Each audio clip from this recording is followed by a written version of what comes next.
मेरे प्रिय लोगों, यीशु मसीह के पवित्र नाम से आप सभी लोगों को प्रेम भरी बधाई मैं बहुत ही आनंद के साथ बताता हूं। आज के दिन हम एक दूसरे से मिल पा रहे हैं। यह परमेश्वर के द्वारा दिया गया बहुत बड़ा अनुग्रह है। परमेश्वर कभी नहीं बदलता है। आप उस पर निर्भर हो और उसी पर भरोसा करते हो, इसलिए परमेश्वर का अनुग्रह आपको चारों तरफ से घिरा हुआ है। ठीक है, कभी क्या होता है, वह है कि नहीं, मुझे कुछ समझ में नहीं आ रहा है, अजीब सा सूझ रहा है, बहुत बुरी तरह निराश हो गया हूं। क्या आप ऐसे हो? कभी ऐसा लगता है कि हमारी प्रार्थनाएं सुन ही नहीं रहा है। कभी पता ही नहीं चलता कि वो कहां पर है, परलोक में है कि नहीं। तो क्या होता है, परमेश्वर आपके लिए काम कर रहा है, उसका अर्थ यही है। तो आज मैं आपको भविष्यवाणी का वचन में दे रहा हूं। लगातार परमेश्वर के वचन को मैं आपको देना चाहता हूं। बाइबल खोलिए, पहले थिस्सलुनीकियों के 5वां अध्याय 19वां वचन। आत्मा को न बुझाओ, आत्मा को न बुझाओ। परमेश्वर ने आपको अभिषेक से भरपूर किया है। मुझे भरने के बाद, आत्मा में आपको भरने के बाद, हमें ही लगातार आत्मा में भर कर प्रार्थना करना चाहिए। आपके घर में बकेट हो या कोई पात्र हो, वाटर टैंक पे पूरी तरह से भरा हुआ पानी हो, तो आपके बाथरूम में या किचन में पानी अगर आना हो तो क्या करना चाहिए? पहले पात्र को रखना होगा, फिर उसके बाद टैप खोलो, तभी पानी आएगा। तो जब नल को खोलोगे तो आपको ही खोलना पड़ेगा, आपका पात्र आप ही को रखना होगा, है ना? उसी तरह से परमेश्वर की आत्मा आपके अंदर है, पर आत्मा को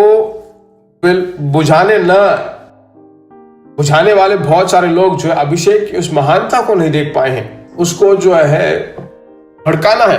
गैस सिलेंडर है, सिलेंडर में गैस है, गैस कनेक्शन स्टोव के अंदर है, सब कुछ तो ठीक है, और स्टोव को जब ऑन करेंगे तभी गैस बाहर आएगा, फिर वो जलने लगेगा और उसके द्वारा हमारे सारी चीजें काम पूरे होंगे, है ना? तो पवित्र आत्मा आपके अंदर है, आपको भड़काना है। उसका मतलब क्या है?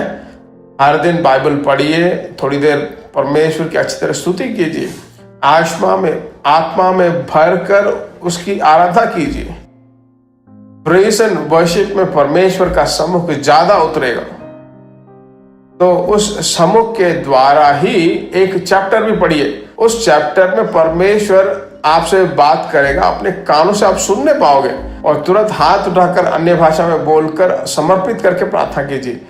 ऐसा सब होने के बाद क्या होगा? आपके अंदर की आत्मा बहुत ही बलवान हो जाएगी। आत्मा हर वक्त बलवान है ना। मेरे प्रार्थना करने के दौरान स्ट्रांग नहीं होता, नहीं, वह सामर्थ भरा परमेश्वर है, पर हमें जब काम करना होगा तभी जो है सामर्थ बन सकते हैं। तो उस तरह से हम बिना काम किए, बाइबल बिना पढ़े, प्रार्थना किए बिना, पारिवारिक चिंताएं, समस्याएं, मुसीबतें, इन्हीं चीजों में जब हम फंस जाते हैं तो हमारी आत्मा पूरी तरह से बुझ जाती है। उस जलने वाले उस आग में जब आप तेल डालोगे तो और भड़कने लगेगा आग, पर उसमें जब पानी डालोगे तो अपने आप बंद हो जाएगा, है ना? तो इसलिए आत्मा को लगातार अग्नि से भरा हुआ रखिए।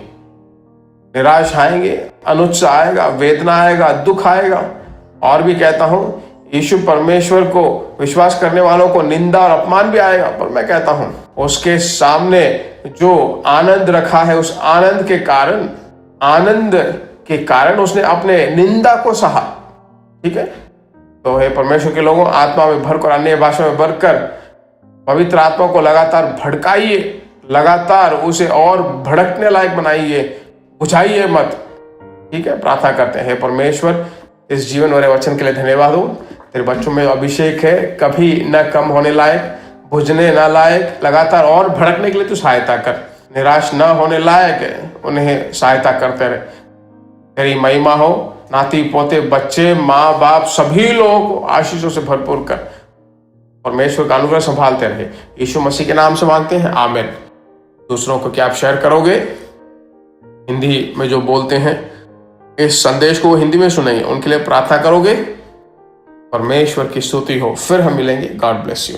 प्रिय भाइयों और बहनों, आशा करते हैं कि यह संदेश आपके लिए आशीष का कारण बना होगा और ऐसे संदेशों को सुनकर आशीष पाने के लिए जीसस मीट्स मिनिस्ट्री नामक हमारे यूट्यूब चैनल को सब्सक्राइब करें और प्रार्थनाओं और सलाह के लिए हमें संपर्क करें। हमारा फ़ोन नंबर 9841252836 और 7299546363। Email gbsrobinson@hotmail.com। परमेश्वर आपको आशीष दे।